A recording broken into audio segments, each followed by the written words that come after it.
नया साल 2024 आपको शुभ हो। नए साल 2024 में हम यह पहली वीडियो आपके लिए बहुत सकारात्मक संदेश देने के लिए ला रहे हैं। हमारी कामना है जैसा सकारात्मक संदेश इस आज की वीडियो में सभी फॉल्स एलिगेशन वॉरियर्स और यंग एडवोकेट कलीग्स के लिए है, वैसे ही आनंददायक और उन्नतिकारक क्षण आपको पूरे वर्ष 2024 में मिलते रहें। आपकी विजय होती रहे।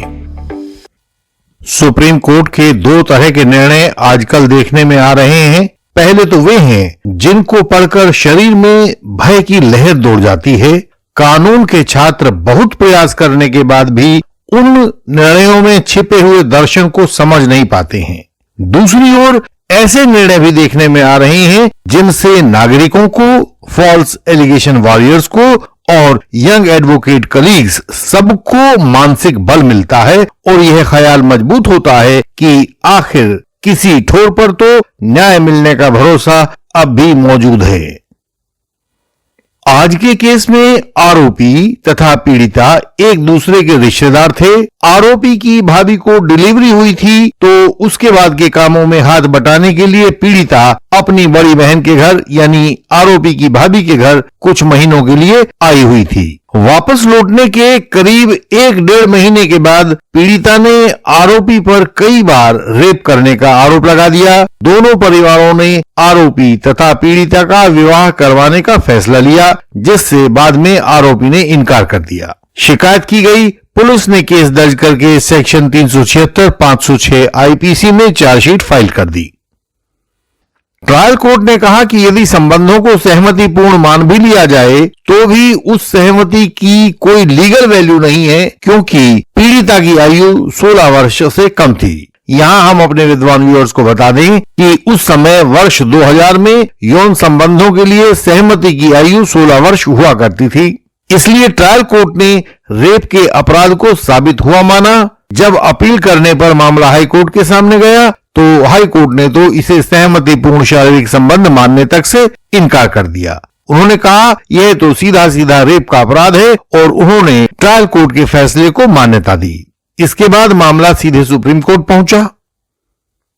बेशक सुप्रीम कोर्ट के सामने यह एक अपील थी, लेकिन इसमें जो सिद्धांत सुप्रीम कोर्ट ने बताए हैं तो उनको सब फॉल्स एलिगेशन वॉरियर्स और यंग एडवोकेट कलीग्स को समझ लेना चाहिए, रट लेना चाहिए, ताकि वे अपने एविडेंस में और क्रॉस में उन बिंदुओं का ध्यान रखकर चलें, अपना एविडेंस ठीक से करवाएं और फाइनल आर्ग्यूमेंट्स में भी उनको शामिल करें। कोई अपीलेट कोर्ट यह ना कह पाए कि क्रॉस के दौरान फला बात छूट गई थी या फाइनल आर्ग्यूमेंट्स के दौरान फला तर्क नहीं दिया गया था। आज के केस का नाम है Manakchand versus state of Haryana, criminal appeal number 2276 of 2014। Justice Sanjay Kishan Kaul, justice CT Ravi Kumar और जस्टिस सुधांशु धूलिया की बेंच ने इसे 30 अक्टूबर 2023 को अभी पारित किया है। हमारी हर सहायता मेंबर्स के लिए ही उपलब्ध होती है। मेंबर्स बनते ही हम आपके पीडीएफ दस्तावेजों को पढ़कर आपके केस की दशा और आगे की दिशा आपको लिखकर बता देते हैं। क्वेश्चन, डिस्चार्ज और एक्विटल, जो भी आपके केस में संभावना बनती है वह संभावना भी आप तक हम पहुंचा देते हैं। जीतने के लिए भविष्य में क्या क्या करना जरूरी है यह भी बताते हैं और यह आपको सब कुछ मुफ्त बताया जाता है। मेंबर्स बने और अपने केस को जानें, उसका भविष्य और उसका समाधान जानें, झूठे आरोपों से बचने और अपनी जीत की आवश्यकताओं को जानें। सुप्रीम कोर्ट ने देखा कि पीड़िता की आयु संबंधी दस्तावेजों में बहुत घालमेल है। जिस स्कूल में पीड़िता को पढ़ते हुए दिखाया गया था उसके रिकॉर्ड के मुताबिक पीड़िता की आयु 13.5 वर्ष थी, जबकि उसका मेडिकल एग्जामिनेशन करने वाले डॉक्टर के मुताबिक उसकी उम्र 16 वर्ष थी। कोर्ट ने देखा कि पीड़िता को माइनर दिखाने वाला दस्तावेज हाई स्कूल का सर्टिफिकेट था, जिसे वहां के क्लर्क ने लाकर दिखाया था। हाई स्कूल का सर्टिफिकेट भी पुराने ट्रांसफर सर्टिफिकेट के ऊपर आधारित था, तो पीड़िता की सही आयु का कोर्ट के पास कोई विश्वसनीय सबूत था ही नहीं। सुप्रीम कोर्ट ने अपने एक पुराने निर्णय बेगदमल सिंघवी वर्सेस आनंद पुरोहित 1988 सप्लीमेंट्री सुप्रीम कोर्ट केसेस 604 को मानते हुए यह कहा कि बच्चे की आयु के संबंध में स्कूल रजिस्टर की तब तक कोई एविडेंशियरी वैल्यू नहीं मानी जाएगी जब तक कि उस आयु को लिखने वाला या लिखवाने वाला कोर्ट के सामने एग्जामिन ना किया गया हो। स्कूल रजिस्टर में लिखी गई जन्म तिथि उस व्यक्ति के द्वारा लिखी जानी चाहिए या लिखवाई जानी चाहिए जिसके पास उस बच्चे के जन्म की विशिष्ट तथा प्रामाणिक जानकारी हो।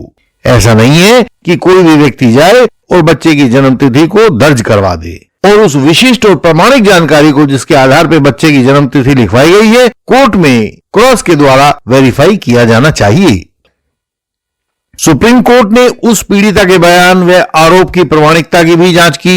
उन्होंने कहा कि हमें पीड़िता की बातें विश्वसनीय नहीं लगती हैं। पहली घटना 12/9/2000 की बताई गई है लेकिन उसके बारे में तत्काल नहीं बताया गया है। 2-3 अन्य घटनाओं का आरोप भी लगाया गया है जिनका कोई दिन, दिनांक व समय उस पीड़िता ने नहीं बताया था। कोई भी घटना पीड़िता ने तत्काल नहीं बताई बल्कि वह 1.5 महीने बाद अपनी माता को बताई। फिर उसने सभी घटनाएं अपने बड़ी बहन के साथ रहने के दौरान की बताई हैं जिनके बारे में कभी भी उस बड़ी बहन को नहीं बताया गया था जिसके पास पीड़िता रहा करती थी। यह आरोप असंभव नहीं है तो भी नामुमकिन की सीमा तक मुश्किल तो है ही। तो यहां सुप्रीम कोर्ट ने 3 कारकों पर जोर दिया है। ये बहुत जरूरी कारक है, ध्यान दीजिए। पहला कि स्कूल की जन्म तिथि रजिस्टर के आधार पर ही किसी पीड़िता की आयु निर्धारित नहीं की जा सकती है। जिस व्यक्ति के पास उस पीड़िता के जन्म की प्रत्यक्ष जानकारी हो उसकी गवाही के बिना पीड़िता की आयु केवल स्कूल रजिस्टर के आधार पर तय नहीं की जा सकती है। यह बात आप व्यूअर्स नोट कर लीजिए क्योंकि जब आपके केसेस में किसी माइनर की एज तय की जानी हो तो उस व्यक्ति की गवाही जरूरी है जिसके पास बच्चे के जन्म की सही व प्रामाणिक जानकारी हो। मास्टर जी ने रजिस्टर में जन्म तिथि आयु के प्रमाण पत्र में क्या एंट्री भर दी है इसका कोई अर्थ नहीं है। दूसरा कारक जो सुप्रीम कोर्ट ने कहा, पीड़िता की आयु पर यह प्रमाणिक जानकारी जुटाना भी पुलिस या प्रोसिक्यूशन का जिम्मा है। इस केस में भी पुलिस प्रोसिक्यूशन को लड़की की प्रमाणिक आयु के लिए उसका बोर्न एज एक्सरे करवाकर लाना चाहिए था लेकिन वे नहीं ला पाए। तो यह पुलिस प्रोसिक्यूशन की कमी है, उनकी इन्वेस्टिगेशन की कमी है। आयु के लिए स्कूल सर्टिफिकेट पर भरोसा करने का कोई आधार नहीं है। पुलिस प्रोसिक्यूशन ने जो गलती की है, जो एविडेंस इकट्ठा नहीं किया है, उसके लिए आरोपी को सजा नहीं दी जा सकती है। ऐसी अवस्था में लड़की की आयु को नाबालिग ना मानकर पूरी बालिग माना जाना चाहिए।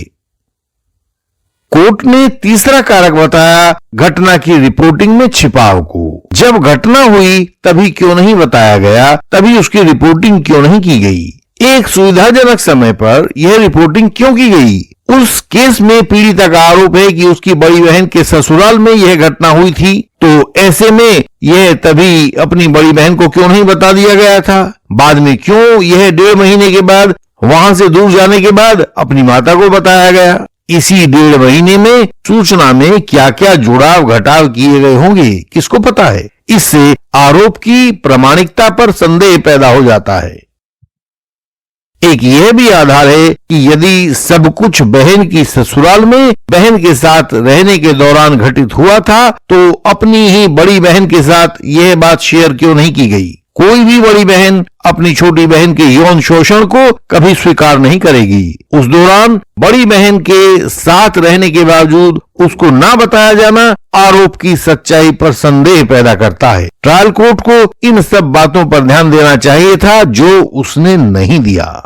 यह बात कहते हुए सुप्रीम कोर्ट ने आरोपी मानक को बरी कर दिया। यहां यह महत्वपूर्ण बात है कि सुप्रीम कोर्ट ने क्रॉस एग्जामिनेशन पर एक शब्द भी नहीं बोला है, लेकिन वे क्षेत्र चिन्हित कर दिए हैं जिन पर क्रॉस एग्जामिनेशन के दौरान प्रश्न पूछे जाने चाहिए थे।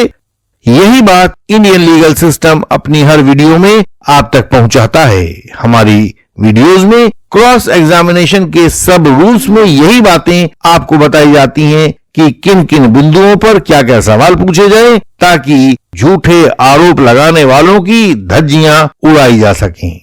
इसलिए जो मित्र अपना क्रॉस बनाने में कठिनाई महसूस करते हैं, वे अपना क्रॉस इंडियन लीगल सिस्टम से बनवाकर केस को जीत लेते हैं। ऐसा कोई झूठा गवाह हमने नहीं देखा जो हमारे क्रॉस के सामने टूट न गया हो। झूठा गवाह हमारे क्रॉस के सामने से भाग खड़ा होता है।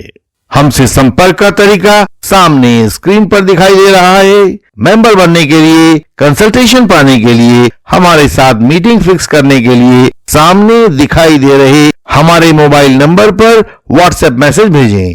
आपको आगे का रास्ता सुझाया जाएगा। हमारी वेबसाइट है indianlegalsystem.org।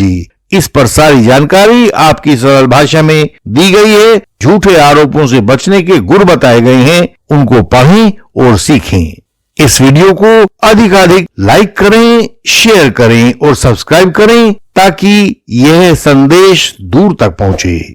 बेल आइकन को प्रेस करें ताकि आने वाली कोई भी वीडियो आपसे मिस ना हो जाए। यह यकीन बनाए रखें कि हम अवश्य जीतेंगे। हम आपसे अपनी अगली वीडियोस में इसी तरह से मिलते रहेंगे। अगली वीडियोस में दोबारा मिलने तक प्रणाम।